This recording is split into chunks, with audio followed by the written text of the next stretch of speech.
The Phoenix Suns should stick with their big three for now. So what exactly is the point where things start to change? We're going to address it on a historic edition of Southwest Bias. Get that stuff out of here. It's Southwest Bias. Of course, brought to you by Branded Bills. Elevate your brand like I am right now with Branded Bills, the perfect headwear and apparel. Use code PHNX for 20% off your first order. And we're coming live from Studio K, presented by Circle K. Download the Circle K app. Join the Inner Circle for free today. I said a historic episode of Southwest Bias. It is because it is the first solo edition of Southwest Bias, and maybe because it's a topic too hot for anybody else besides Erik Ruby to touch. Now, I'm joking. People are just busy. Lots going on around here. And I just wanted to kind of dive into this a little bit because there was a report yesterday, and a lot more than just a report yesterday, from Charania saying that Jimmy Butler's agent is saying that Jimmy Butler is interested in going to the Phoenix Suns, or would be open to the Phoenix Suns, along with the Dallas Mavericks, the Golden State Warriors, and I believe another 13, the Houston Rockets, in there as well. Our own Gerald Bourguet, because he just does some incredible work, incredible reporting. Our beat reporter for PHNX Suns, who you should definitely be following at Gerald Bourguet, put out a tweet that shut down this. It didn't shut down this rumor, because the rumor was that Jimmy Butler was interested in coming to the Phoenix Suns, and that has been confirmed through multiple different reports that, Butler does want to come to the Suns. However, Butler's agent went out and said, no, stop lying on his name. But none of that matters for the conversation we're having today, because per Gerald Bourguet, according to his sources, the Suns are not pursuing a Jimmy Butler trade. Aside from the obvious difficulties with both the Suns and the Heat being tax apron teams, Phoenix believes their big three and what they've seen from their group is good enough when healthy, which is 11-2 this season. So, I do agree that you should give the big three some leeway, but I think it would be a little bit short-sighted to not address maybe the obvious elephant in the room. Because when big swings are made, when big moves are made, there's usually only two outcomes. You either get your success, which is win a championship due to the overloading talent you have, or it ends quicker and a lot scarier than maybe you would imagine. Think about the Brooklyn Nets, right? The Brooklyn Nets big three, you get them together and they're going to run the league. James Harden, Kyrie Irving, Kevin Durant. What are they going to do together? Well, what ruined that? A lot of things. On the court, off the court things as well. But when they played, they were really good. They were really good. They were just as good, if not better, than the Suns' big three when they played together. But what happened there? Injuries, extenuating circumstances. It ended that tenure as a big three earlier than expected. But maybe you can go to another side of things, the Golden State Warriors, when they acquired Kevin Durant, right? That big three or big four, or whatever you want to call it, big five. When that came together, that literally ended in perfection. It ended with, not ended in perfection because the injury, Kevin Durant leaving, whatever, but it led to perfection. It led to a championship. It led to success, and it led to it rather immediately. And then you have that in between, right? The Miami Heat, LeBron James, Dwayne Wade, Chris Bosh, where the first year was rough. First year was not great. I mean, you had success, but it did not end up in the way that you wanted it to. It took the next year. It took another year of revamping, retooling your roster around the big three, figuring out how they're going to play together in order to reach that ultimate goal, in a way that you actually ended up reaching it twice. So where do the Phoenix Suns fall in that? The reality is it is too early, which is why you need to give this big three a chance. You can't take a swing like this and just get out of it, right? Besides just Jimmy Butler wanting to go to Phoenix, there's so many more hurdles in that. Bradley Beal's no trade clause, the second apron, the CBA, everything getting in the way. It's hard to undo these knots, right? It's hard to undo the knots that Matt Ishbia and the Phoenix Suns have tied.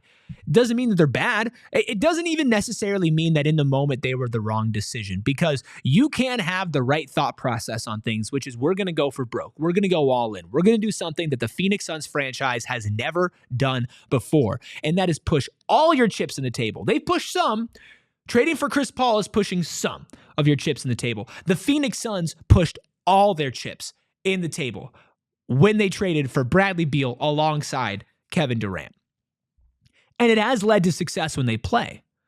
The problem is the last part of that sentence, which is when they play. And that's the trickiest layer in all of this. And I'll get to fit on the court. I'll get to potential solutions for when they do have alternating injuries and who's playing and who's not playing. But unfortunately, even if it's December, if it's January, if it's February, if it's June, whatever, with this collection of players, the championship hopes, the hopes that the big swing ends up in a home run, relies solely on the fact that Bradley Beal, Devin Booker, and Kevin Durant are healthy come playoff time. And not just the start of it, but throughout hopefully 16 wins leading to a championship. That is what you're putting your hope on. And unfortunately, it makes this conversation a little bit more difficult. When do you pull the plug? When do you back out? When do you turn around and say, we headed down the wrong path, we need to get back on the right path, even if we took a little bit of extra time going this direction? When do you make that decision? Here's the thing. As easy as it might be for some fans to turn around and just say, trade Bradley Beal right now. Get him off the team by any means possible. Trade Kevin Durant. Some people even saying get rid of Devin Booker. And they say that because of this fear that it's not going to work out and it's not going to be worth it. The problem is, just as much as you have to hold space for the fact that one of or multiple of the big three could be injured come playoff time, you can't help but ignore the reality that they're not. And maybe that's a slim reality. Maybe it's a reality that you don't believe it's going to exist. But in sports, things happen all the time that people do not expect. I cover Arizona State University. If you're not familiar with their game right now, they're doing something that is probably would have been considered more unlikely than the Phoenix Suns' big three being healthy come playoff time. So you have to at least hold a little bit of room in your mind for the idea of what does a fully healthy Phoenix Suns team look like come playoff time if we are lucky enough to be blessed with that. So when you put that aside and you put the other part aside of it, which is we feel like it's unlikely they will all play together due to the track record of last season and even this season so far as well, when is enough enough? When should you as a fan truly start to take that turn? Because I don't believe it's right now. I'm a fan just like you're a fan. We're fans together. I understand and I have seen there have been a lot of people who are Suns fans, who are Kevin Durant fans, who are just NBA fans who have just completely given up on this team. And I don't think that's fair yet. I don't think it's fair yet. Devin Booker has not had a great season. I've been very critical of Devin Booker. I've been very upfront and not hiding the fact that in a lot of assets and parts of his game, he has to be better, specifically without Kevin Durant. I think playmaking is maybe the only thing so far this season that you could look at from him and say you are performing at your level or above the level that we expected you to for this season. When it comes to everything else, scoring, defense, like whatever, Devin Booker has not hit that point yet. But I don't know about you guys, and you can let me know down in the comments below after you subscribe to PHNX Sports and hit the like button on this video. You can let me know in the comments down below if you don't believe that Devin Booker can bounce back. I do understand that some people's opinion of him are a little bit less than mine. I believe when he is operating at the highest level, in a way that we've seen him play in the playoffs, in a way that we've seen him play in the biggest moments when you go to the finals, I think that he can play like a top 10 player in the league. I think he plays like the clear number one shooting guard in the league when he is healthy and when he is playing. And the reality is he has not lived up to that standard so far this season. So I think that's element number one of why you should hold on hope for right now. Right, for this moment right now, is if you're a Suns fan, if you are a Devin Booker fan, he's giving you too much. He's shown you too much, too consistently to just immediately fall off. And some are saying, 10 years in, maybe his athleticism has fallen. Maybe this is just the end of Book. He hit his peak, and then he's one of those players that kind of melts off into oblivion at the end. Devin Booker does not have the type of game that ages like that. In fact, when we talked about Devin Booker as a young player, we praised him for the fact that it wasn't just relying on superhuman athleticism. It was relying on skill, touch, brain, like his brain and his ability to pick apart a defense and to find his moments and his elevation of his passing game. Like these are all things like this season was supposed to be his peak, not the beginning of his downfall. And I do believe that we're going to eventually see that Devin Booker. So let's take that part of the equation and put that aside. Let's talk about Kevin Durant. Kevin Durant is clearly the engine of this team right now. Kevin Durant has clearly been the best player on this team, and if you just look at the opposing records of when he plays and when he doesn't play, it's very clear that this team will not compete for a championship without Kevin Durant, and I think that's okay. I think it is okay to accept and to understand that the Phoenix Suns will not win a championship without Kevin Durant on the floor. That doesn't take away from the fact that they also will win a championship with him on the floor if they are not better without him. Now, where does that fall on him? Well, of course, that falls on health. Unfortunately for Kevin Durant, or maybe fortunately, it's kind of hard to decide. It's not like a hamstring injury. It's not a calf injury. It's not a strain. It's not a sprain. Well, it is a sprain, it's an ankle sprain, but like I'm talking about a muscle. It's a lot of the times people are sliding underneath his feet. People are getting in his way. It's the same thing about like in warmups too, like these freak accidents that happen and pile up, and you can't go and just blame Kevin Durant for that. Like that's not Kevin Durant's fault. You can't train that. You can't go away from that. And so the only thing that Kevin Durant, quote unquote, needs to do better is he needs to be available, and it's not something that's in his control. If it was in Kevin Durant's control with the way that he approaches the game, the way that he practices, the way that he has like a love and a passion, he would never miss a basketball game. He would never miss a possession.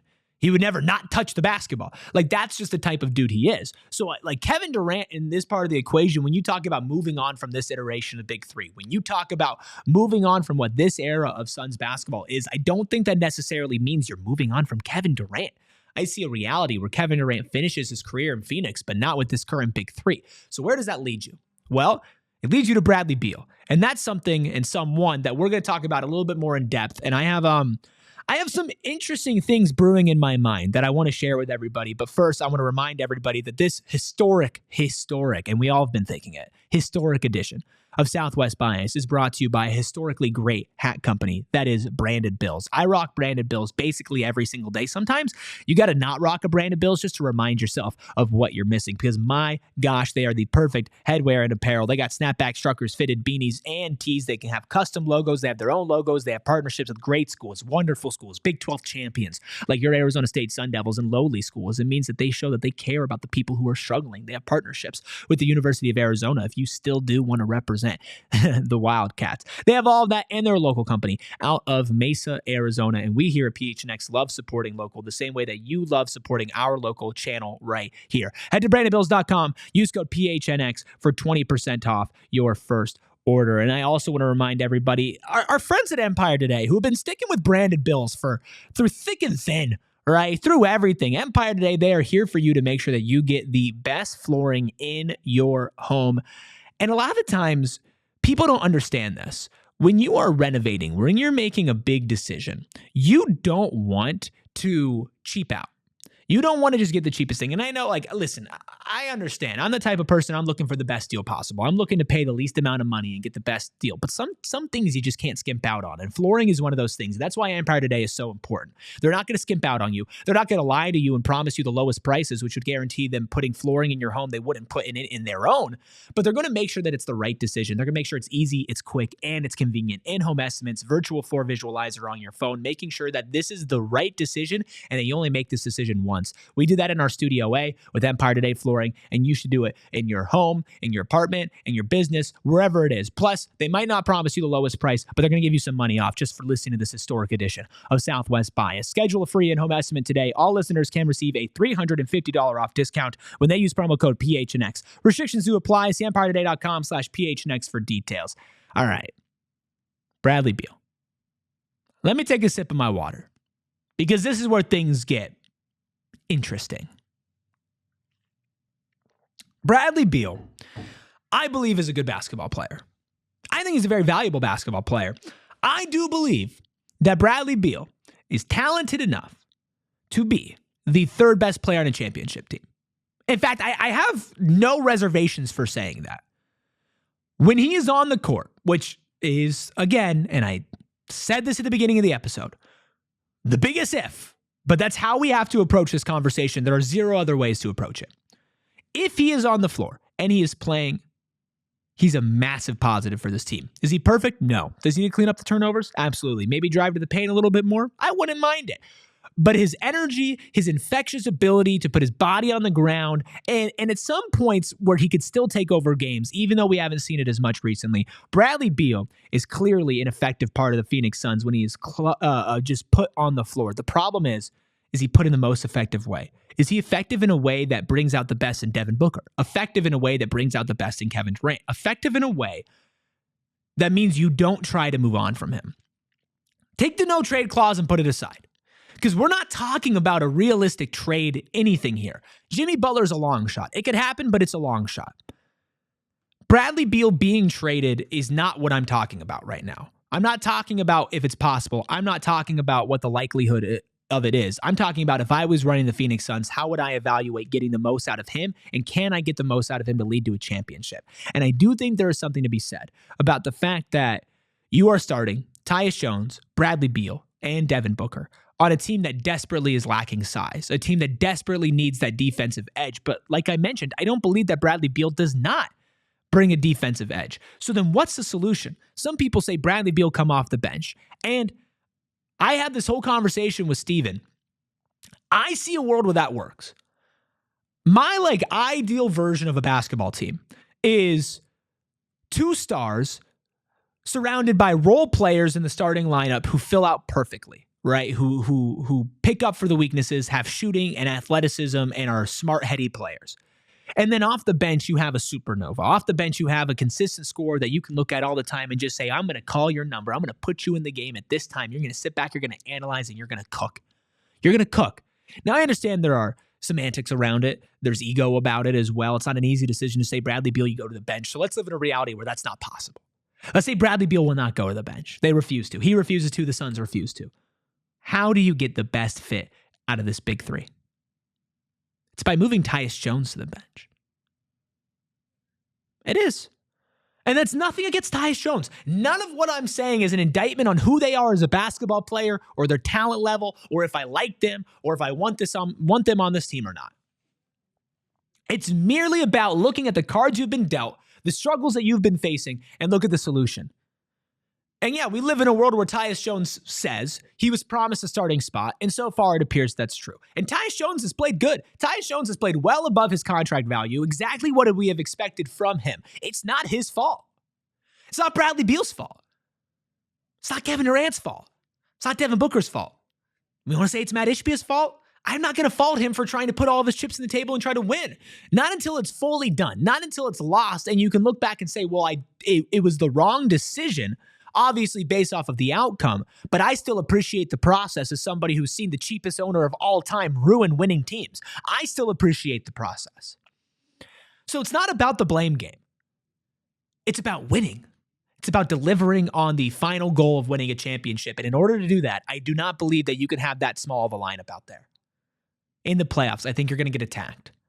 And especially when you're missing Kevin Durant, when you're missing Ryan Dunn, if you miss Royce O'Neal, if you continue to miss Grayson Allen, if you continue to miss these wings, you're gonna have to spread that stuff out. And so the question that we start with is now the question that we end with. The Phoenix Suns, should they give up on their big 3 right now? No. No, they should not. There's been too much success with them together. They have a new coach. It's too early in this season to give up on the big 3. I do not believe that they should give up on them right now. But the emphasis is right now. Because if you continue to see this pattern develop over this season, whether it's the inability to put together a string of games playing together, the inability for the defense to be good when Bradley Beal and Devin Booker are on the court together, the inability to match up with the size of other good teams like the Orlando Magic who continue to play well without their best players, then I think it's time to have uncomfortable conversations. Because if you're Matt Ishbia, who continuously is putting all of his chips in the table, in the middle of the table, boom, all in. Here's $1 billion. Here's renovating Footprint Center. Here's trying to take this franchise and elevate it to the best of the best, become a destination for people. That's not the type of person who accepts failure. Not the type of person who I don't expect to be imploring his front office to be looking into ways to become a better team. So I wouldn't be surprised if sometime down the line this season, a move is made. If Bradley Beal waives his no trade clause, I wouldn't be shocked. Right now, I would be. But give it some time and we'll see. So I believe the Phoenix Suns, they deserve your, I would say respect, because you have to choose who you respect. As long as you're not being disrespectful, you don't have to love them. But I do believe they still deserve a shot.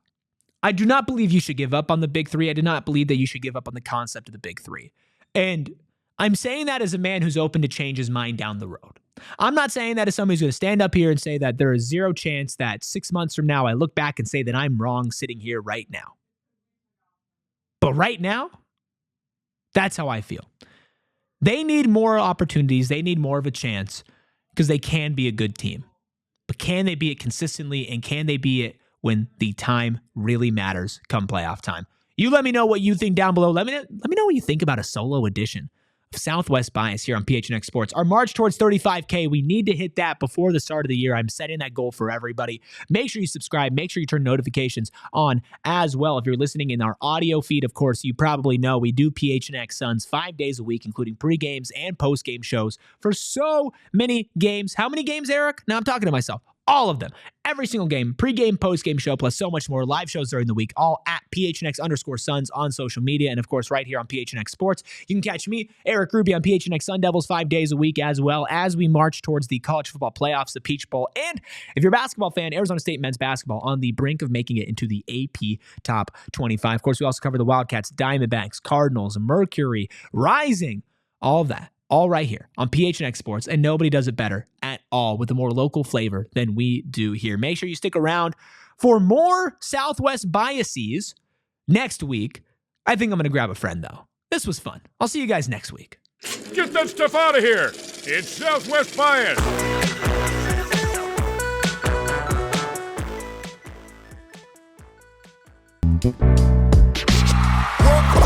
We all silly like the mayor.